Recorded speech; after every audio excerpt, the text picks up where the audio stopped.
आज हम दोस्तों आपको भगवत गीता के कुछ ऐसे उपदेश बताएंगे जिन्हें भगवान श्री कृष्ण ने अर्जुन को कुरुक्षेत्र के रण में बताया था और सुनाया था।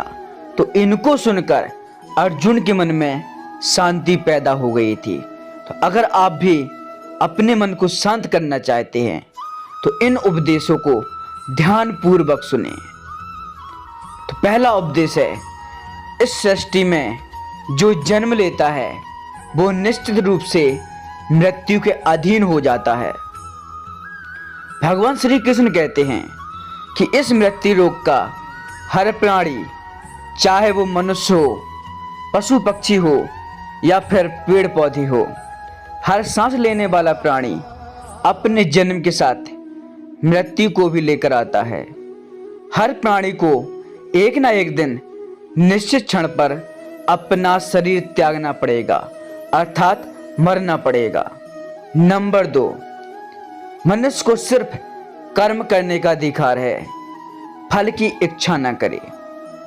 भगवान श्री कृष्ण कहते हैं कि मनुष्य अपने फल की इच्छा को त्याग कर अपने कर्म पर पूरा ध्यान दे, क्योंकि जो भी मनुष्य फल प्राप्ति की इच्छा करता है उसका मन फल के बारे में सोचकर अपने कर्म और कर्तव्य से विचलित हो जाता है और उस इंसान को वो फल प्राप्त नहीं होता जिसकी उसे इच्छा हुई थी।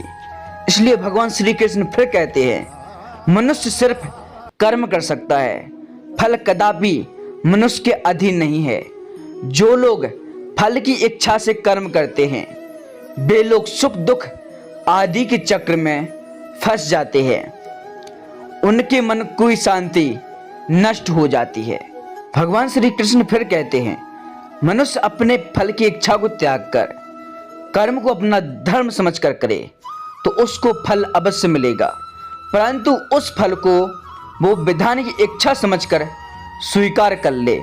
और ज्ञानी व्यक्ति इसी योग को अपनाकर कर्मयोगी बन जाते हैं। नंबर 3, इस विश्व में केवल शरीर मरता है लेकिन आत्मा अविनाशी है। शरीर के मरने पर भी आत्मा नहीं मरती। तो भगवान श्री कृष्ण कहते हैं कि हे अर्जुन, आत्मा ना कभी जन्म लेती है और ना कभी मरती है। वो आजन्म, नित्य, सनातन और पुरातन है, जो शरीर के मारे जाने के बाद भी नहीं मरती है।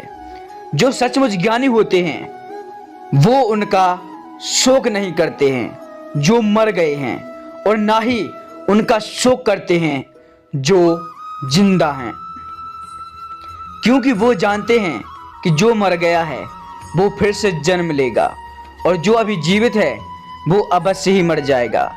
मरने वाला फिर से जन्म लेगा, क्योंकि शरीर का नाश होता है। शरीर के अंदर जो आत्मा है वो कभी नहीं मरती है, क्योंकि आत्मा को ना कोई शस्त्र काट सकता है और ना ही उसे अग्नि जला सकती है और ना ही जल गला सकता है और ना ही उसे वायु सुखा सकती है। नंबर 5, अपने मन को नियंत्रित करो। तो भगवान श्री कृष्ण कहते हैं, हे अर्जुन, मनुष्य के शरीर का एक आदर्श अंग है मन, जो दिखाई नहीं देता, परंतु वही इस शरीर का सबसे शक्तिशाली हिस्सा है। मनुष्य को मैं के घमंड की मदिरा पिलाकर मदहोश करने वाला पाखंडी केवल एक मन ही है। उसके हाथों में मोह माया का जाल है, जिसे वो मनुष्य की कामनाओं पर टालता रहता है और उसे अपने बस में करता रहता है।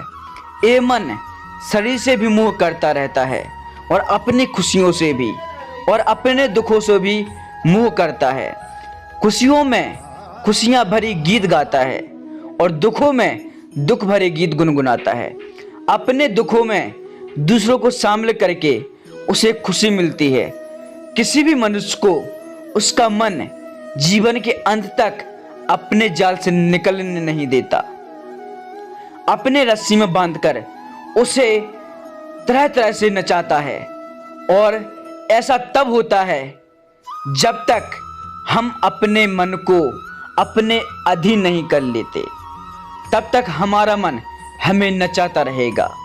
किसी भी जीवित प्राणी के लिए अवश्य है कि प्राणी अपने मन को काबू में करके अपने अंतर में झांक कर अपनी आत्मा को देखे, तब उस आत्मा के अंदर उसे परमात्मा का प्रकाश स्पष्ट दिखाई देगा और उसी को परमात्मा का साक्षात्कार कहते हैं।